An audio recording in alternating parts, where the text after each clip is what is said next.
Bienvenidos a esta nueva edición de Tiempo de Respuestas.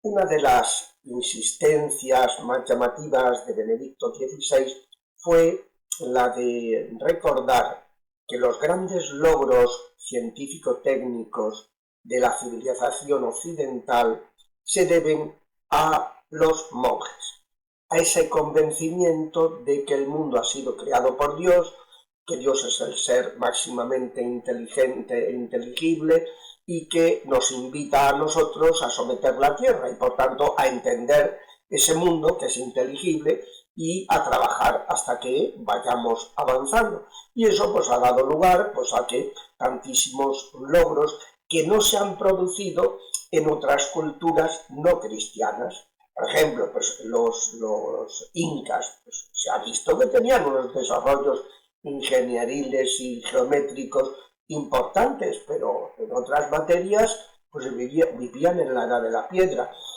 Lo mismo se ha ido descubriendo, por ejemplo, con el tema de las pirámides. Hay una tecnología en muchos aspectos, por ejemplo, no se ha encontrado humo dentro de las pirámides, cómo iluminaban aquello, cómo transportaban aquellos, tenían unas tecnologías que nosotros no tenemos ahora todavía, y que sin embargo en otras materias vivían muy anticuados. Los chinos, por ejemplo, en materia de experimentación con el cuerpo humano, ahí está la acupuntura, que se sabe que en los determinados lugares del cuerpo que tienen unos efectos neurológicos determinados que pueden activar, que pueden resultar beneficiosos en sentido médico y tal. Ahora, no tienen ciencia al respecto, no te saben explicar para nada el por qué, te explican el cómo, pero no el por qué. Es decir, Benedicto XVI tuvo un par de discursos importantes, quizá el más conocido de ellos fue el discurso que pronunció en el colegio de Bernardin, los Bernardinos, en París, ante la intelectualidad mundial, en que explicó eso. Explicó que eran los monjes los que tenían el trivium y el quadrivium, los que dieron lugar a los Studia Generalia, de donde surgieron las universidades. Fueron los monjes los que descubrieron todos los avances genéticos. Por ejemplo, en Rusia se prohibió la genética porque el fundador era un católico, ¿no? Que fueron los monjes los que inspiraron la democracia, porque empezaron los reyes, primero en el Reino Unido y luego en el Reino de Aragón, a votar en las cortes como hacían los monjes en sus capítulos para todo tipo de cosas, para votar hasta si había merienda o no había merienda. Todo se vota en los monasterios, ¿no? Y entonces eso se traslada al ámbito civil y surge la democracia. Fueron estos frailes y monjes que promueven los hospitales, la atención a los enfermos, que no atendía a nadie, ¿no? La seguridad social, esa preocupación, porque la cultura estadounidense, de inspiración calvinista, es que si a alguien le va mal, él se lo merece porque es un pringao y que se fastidie, mientras que la cultura católica lo que nos dice es que con independencia de que pueda tener una responsabilidad mayor o menor en su ruina, hay que ayudar al que está padeciendo esa situación, ¿no? Porque el corazón católico es un corazón sensible es la mentalidad cristiana la que impulsó esos grandes logros científicos, técnicos y sociales de los que se enorgullece la cultura occidental. Y les decía Benedicto, que sepáis que en el momento en que se rechaza, como se está haciendo, esta apostasía generalizada, se rechaza la fe en Dios, en Cristo, y en su acción a través de la Iglesia, es decir, de la palabra, los sacramentos y de la comunión eclesial, cuando se rechaza eso, rechazas esos logros, ¿no? Entonces, esto me ha venido a la cabeza con motivo de un libro que ha publicado recientemente un microbiólogo del Consejo Superior de Investigaciones Científicas, Alfonso Carrascosa, que se llama Iglesia Católica y Ciencia en la España del siglo XX. Entonces, no solamente se limita él a a ir analizando pues la situación de los científicos cristianos, católicos, en la España del siglo XX, sino que se va remontando en toda su historia y haciendo ver cómo eso es una tradición. Y él pues viene a decir, oye, que conste que la revolución científica la hemos hecho los cristianos, por nuestra fe en Dios y por nuestro convencimiento de la misión que Dios nos ha confiado. Y que por tanto, eso es lo que él llama la leyenda progre, que tiene está muy bien dicho, ¿no? Porque que es la versión actual de la leyenda negra, pues que trata de denigrar el pasado de España por sus raíces católicas, pues es totalmente falsa, esa leyenda progre, ¿no? Y que sí, que aquello era como una inquisición, que sí tal, pues cuando él cuenta, pues como el Frente Popular se cargó 30 científicos españoles por el hecho de ser cristianos y, por ejemplo, pues cuando hubo una represión por parte de gente que habían sido republicanos y tal, pues no fue para nada de esa misma manera. Yo soy nieto de un matemático pues muy importante y muy bueno, ¿no?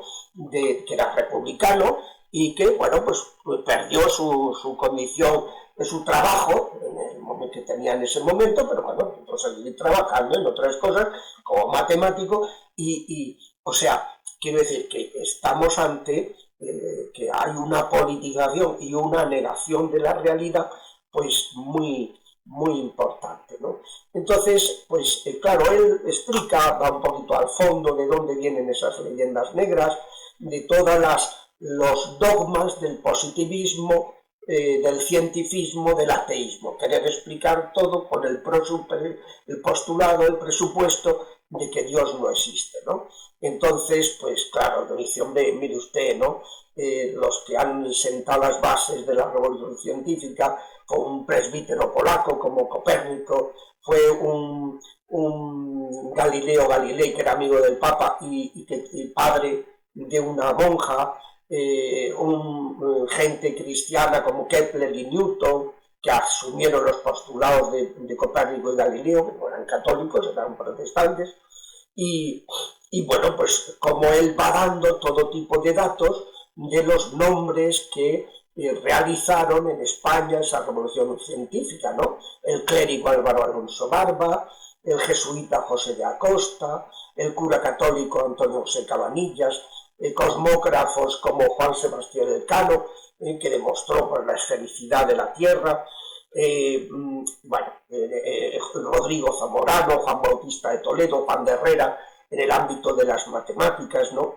Y luego pues, se va remontando incluso anteriormente a Alfonso X, a Ramón Llull, a San Isidoro de Sevilla, los judíos españoles Abraham Zacuto, Maimónides, Ezra, los musulmanes Maslama, Columelas, luego pues, o sea, va haciendo un desmontar esa leyenda progre, ¿verdad? Desmontarla a base de datos y esto. Yo creo que es importante porque además cuando se publican trabajos bien asentados, respetuosos, pues que pues viene muy bien, porque uno de los grandes problemas que tenemos en España es toda la manipulación histórica que ha habido, ¿no? Porque claro, es un país que ha hecho mucho por la fe y por tanto hay que desacreditar su pasado por su condición cristiana.